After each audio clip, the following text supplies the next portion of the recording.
الرحمن الرحیم نحمده ونصلی ونسلم علی رسوله الکریم اما بعد۔ پیارے پیغمبر صلی اللہ تعالی علیہ وسلم کا ایک خطبہ میں نے آپ کو پہلے بھی سنایا ہے، جو رسول اللہ صلی اللہ تعالی علیہ وسلم نے شعبان کی آخری تاریخ میں دیا تھا، اور وہ خطبہ بڑا دلچسپ اور بڑا فصیح اور بلیغ خطبہ ہے۔ اس خطبے کے اقتباسات میں سے ایک اقتباس اس وقت پیش کرتا ہوں، جس میں پیارے پیغمبر صلی اللہ تعالی علیہ وسلم نے اپنی امت کو یہ سمجھایا کہ روزہ ایک ایسی عظیم الشان عبادت ہے کہ اس عبادت کا اثر انسان کی زندگی پر پڑتا ہے، پوری زندگی پر اس کا اثر مرتب ہوتا ہے۔ جس طرح سے ایک آدمی کھانا کھاتا ہے اور کھانے میں اگر مرچ تیز ہو جائے اور نمک تیز ہو جائے تو اس مرچ کی حدت اور تیزی اور اس نمک کی تیزی کا اثر انسان کے جسم پر مرتب ہوتا ہے، آدمی کے چہرے پر پسینہ آنا شروع ہو جاتا ہے۔ مزید جو اس کے نقصانات ہیں وہ علیحدہ ہیں۔ معنی یہ کہ کھانے کی ایک چیز انسان کے جسم پر اثر انداز ہوتی ہے۔ جب انسان صبح سے لے کر شام تک بھوکا رہتا ہے اور وہ بھی اللہ کی رضا کے لیے اور جنسی خواہشات سے بھی اپنے آپ کو روکتا ہے، تو اس بھوک کا اثر، اس روکنے کا اثر بھی انسان کے جسم پر پڑتا ہے، اور سماج پر بڑا گہرا اثر ہے۔ کیسے؟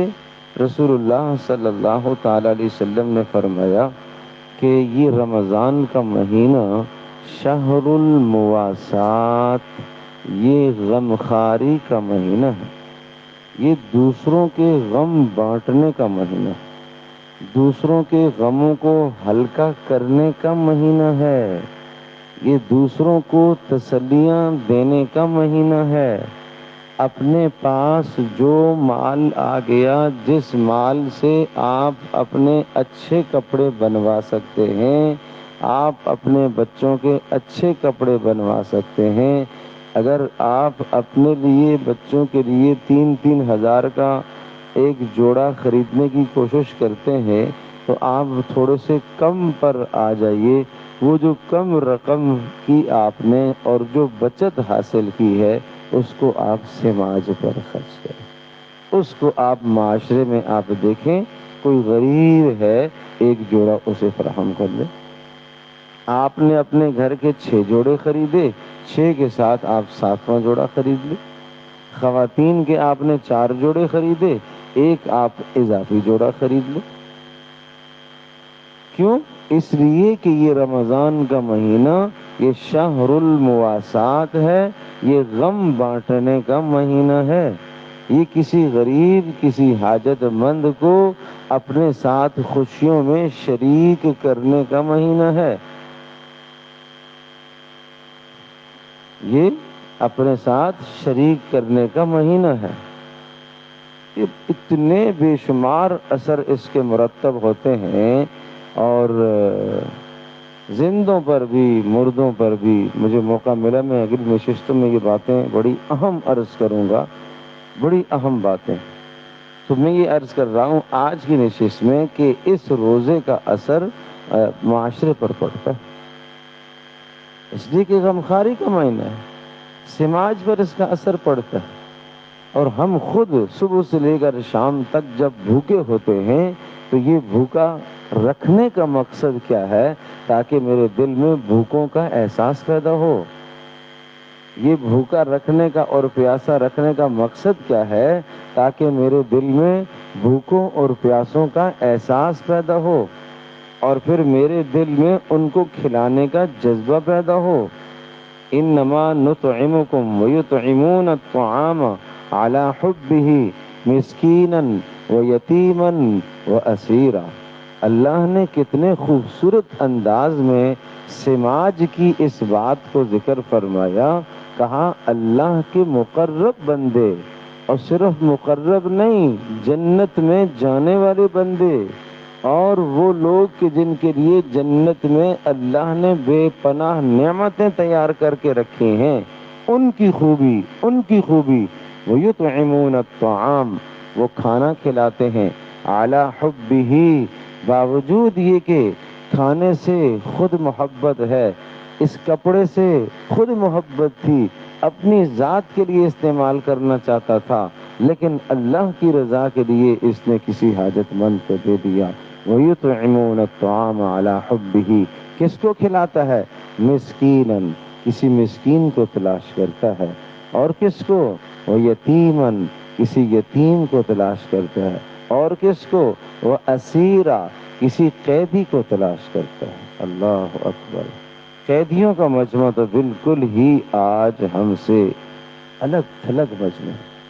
ہم اپنے معاشرے میں بھیک مانگنے والوں کو بھی دے دیتے ہیں، ان کو ہم حاجت مند سمجھتے ہیں، ان کو ہم ضرورت مند سمجھتے ہیں، مسکینوں کو بھی ہم دے دیتے ہیں، کبھی ہمیں قیدی کا خیال نہیں آیا۔ ایک شخص کا، ایک گھر کا ایک فرد قید میں ہے، اور میرے پیاروں، میرے عزیزوں، جو آدمی جیل میں چلا گیا تو ہمیشہ یہ مت سمجھو کہ وہ مجرم ہی ہے، ممکن ہے بے گناہ ہو گیا ہو، غلطی سے ہو گیا ہو۔ اچھا چلو وہ تو چلا گیا، لیکن گھر کا خود کفیل وہی تھا، باقی پیچھے گھر میں اس کا کفیل کوئی نہیں ہے، اسباب کے درجے میں کفالت کرنے والا کوئی نہیں تھا، تو ہم نے اس قیدی کے گھر میں کیا راشن ڈالا ہے؟ ہم نے اس قیدی کے گھر میں کوئی کپڑے فراہم کیے ہیں؟ ہم نے قیدی کے چھوٹے چھوٹے معصوم بچوں کی ہم نے رعایت کی ہے؟ یہ ہمیں سماج کا درس قرآن دیتا ہے، اور یہ روزہ ہمیں یہ سبق دیتا ہے۔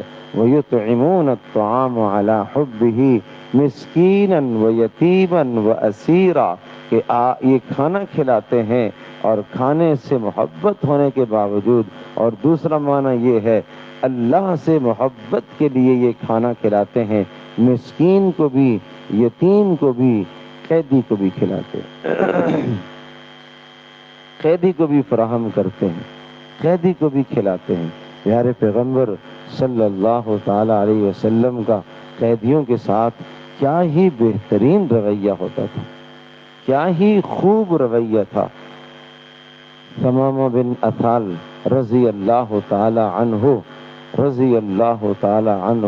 وہ قید ہو کر آگے، ابھی مسلمان نہیں ہوئے تھے، مدینہ منورہ میں آئے کچھ جاسوسی کرنے کے لیے، کچھ حال احوال لینے کے لیے، تھے اپنے قبیلے کے سردار، تو پکڑے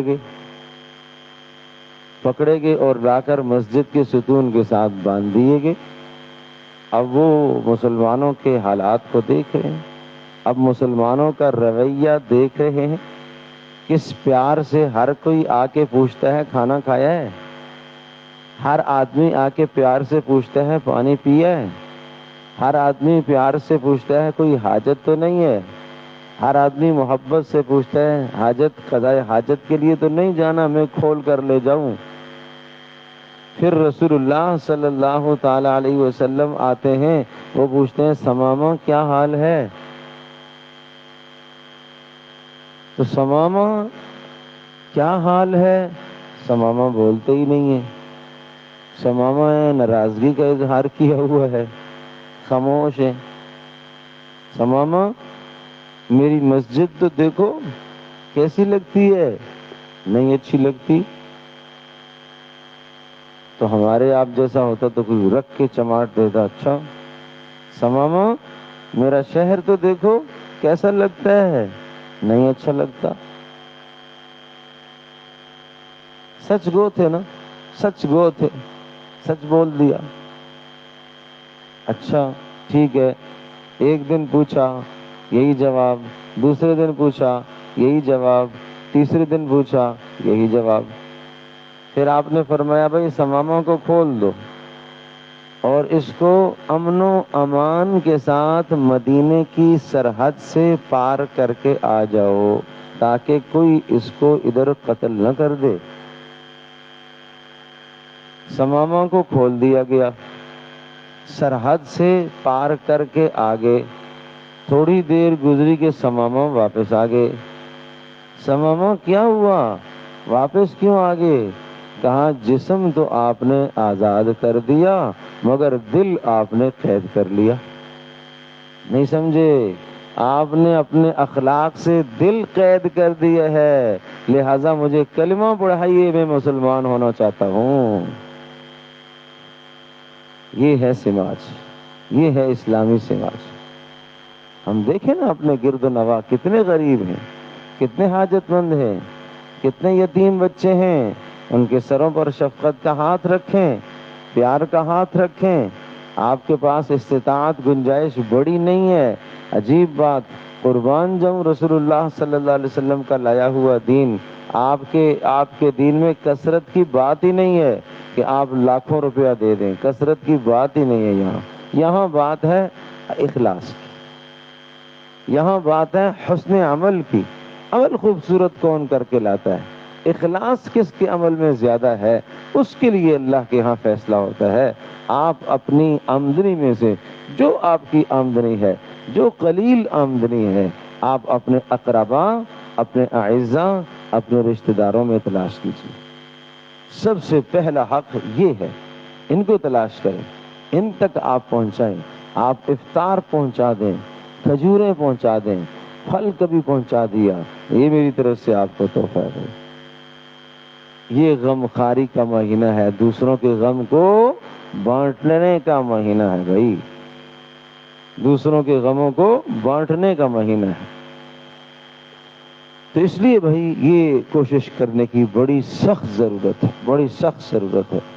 کل ہم لانڈی میں جو جیل ہے وہاں ہم چلے گئے، ہم یہی حالات دیکھنے کے لیے گئے کہ کیا ہوتا ہے،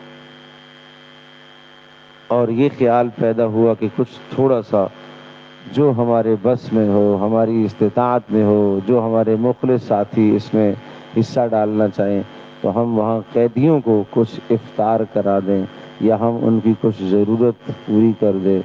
تو بہرحال اللہ ہی کرائے گا، ہماری کیا طاقت ہے۔ تو وہ ہم جیلر سے جب ملے تو پتہ چلا کہ وہاں تو 5,500 قیدی ہیں، 5,500 قیدی۔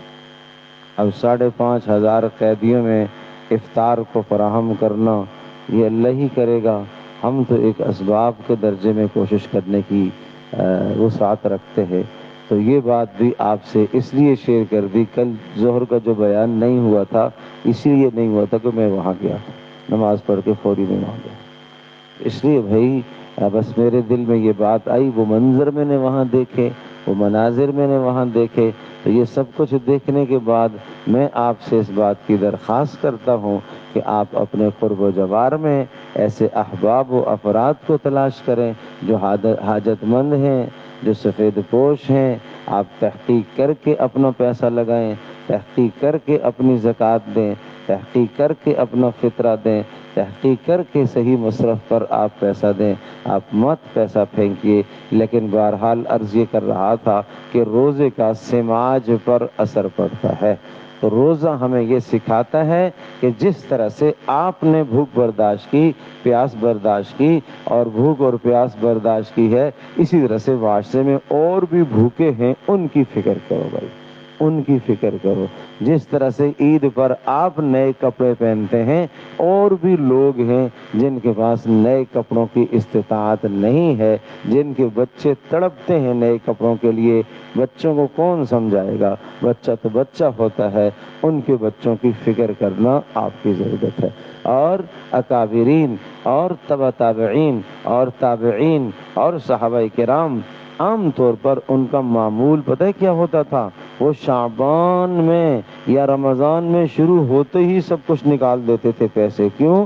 تاکہ غریب کو عید میں شریک کر سکے، تاکہ غریب کو خوشی میں شریک کر سکے، تاکہ غریب بہترین افطار کر سکے، تاکہ غریب اچھی طرح کھا پی سکے۔ یہ ان کا مزاج ہوتا تھا۔